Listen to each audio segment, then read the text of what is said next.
שלנו במרקם קטיפתי, והוא מגיע ב4 גוונים, שחור, כחול, סגול וטורקיז. היום אני אבחר להשתמש בסגול, זה ישלים לי את המראה הטבעי והקורן של מריה. אני לוקחת את מברשת האיילנר שלנו וטובלת אותה בחומר. אני אוספת את החומר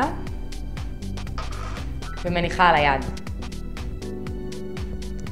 מניחה על היד את החומר ועוטפת את כל שערות המברשת בחומר.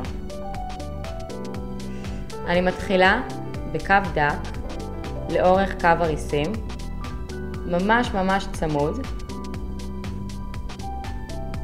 כיוון התנועה, אם אנחנו מתחילים מבחוץ או מבפנים, לא באמת משנה, כל אחת איך שנוח לה.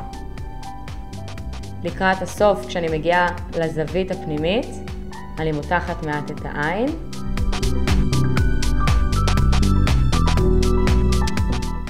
ומעלה גם בזווית הפנימית. עם עין פקוחה מעט, אני יוצאת בזווית קטנה כלפי מעלה ומתחברת אל השליש החיצוני.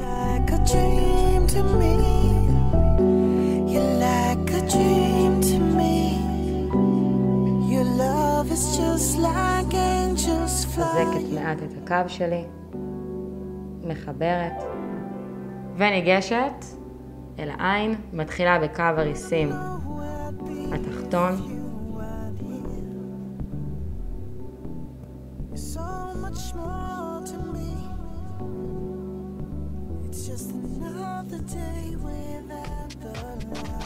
שוב זווית חיצונית.